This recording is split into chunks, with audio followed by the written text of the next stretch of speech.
Hey, what is up guys? So we're actually going to be doing a ban list analysis, as you can see by the title. I wanted to do a reaction, but overall I think I was a little too late here. I woke up very late today, and as a result I figured I might as well just do an analysis of it anyway. It's a pretty short ban list, really small ban list here. Now the thing is this, if you remember, Konami did say that they do know that we're actually having a more enjoyable format, and as a result there doesn't really have to be changes. So maybe this is just Konami's way of saying enjoy this format a little longer, because the next ban list is expected to come in around July the 1st,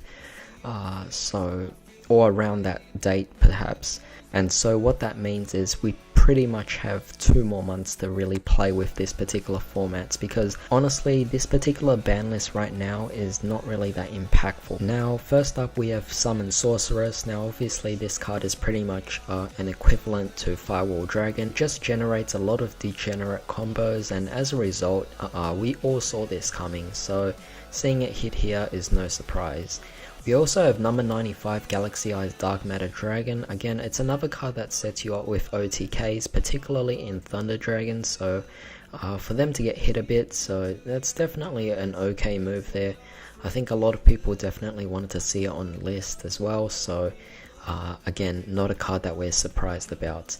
And of course the last card on the forbidden list is the Phantom Knights Rank Up Magic Launch. Obviously this card goes into Azathoth and also Kali Yuga, just 2 cards that really significantly lock down your opponent for the entire turn, and as a result just gives you a free move to pretty much just finish off your opponent. So it's just a card that seemed to be the most problematic, and as a result seeing it get hit like that would make sense, because even if you limit it, it is a searchable card. Definitely something we all saw coming as well. Now moving on to the limited list, again we have 3 more cards. So starting off we actually have Lady Debug going to hit to 1.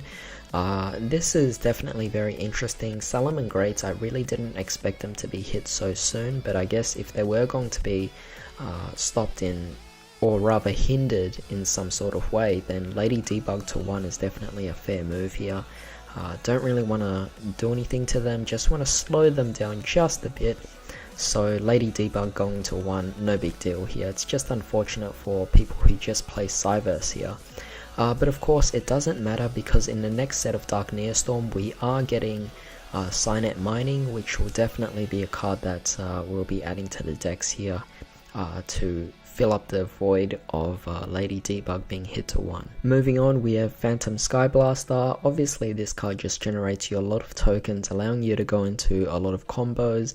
It's an extender and it's definitely a really good card, so seeing it hit to 1 is definitely very fair here. I mean, there's no point in actually banning it, because it is still just going to be a very difficult card. It's not really searchable, so overall it's not particularly that broken, but overall it poses that same problem that Scapegoat had, so hitting it to 1 was definitely a fair move here. Then of course we have Sky Striker Ace Kagari. Now Sky Strikers have remained one of the top decks for about a year now, so it's definitely very interesting that they finally actually hit Kagari. Of course there is still multi-roll, which I believe is going to be the key card to help Sky Strikers be very powerful, but of course with Kagari at 1 it definitely slows down Sky Strikers a lot now. Interestingly enough, on the semi-limited list we have Super Polymerization. This was definitely really cool to see, as Super Polymerization, when it came back to 1, not too big of an impact, but seeing it at 2 now, it's one of those wild cards I really see here, and it's really interesting to see how it will actually affect this particular format. But overall, I have no complaints about it coming to 2. If nothing happens in this particular format, perhaps it could be unlimited in the next list. But speaking of unlimited, we do have Miscellaneousaurus, so this card coming back to 3 is definitely very big for dinosaur players.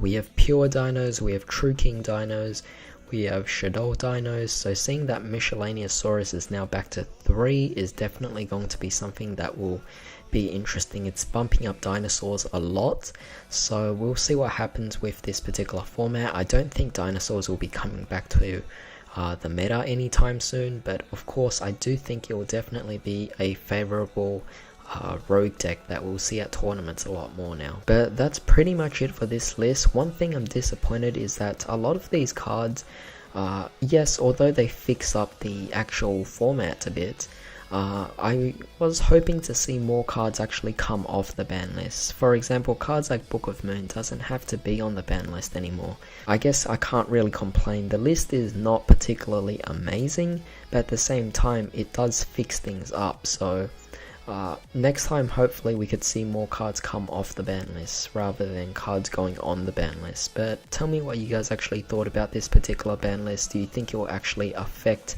the particular format that much? We're going to be adjusting to this for the next 2 months at least. I hope you guys have a great day. I'll see you next time.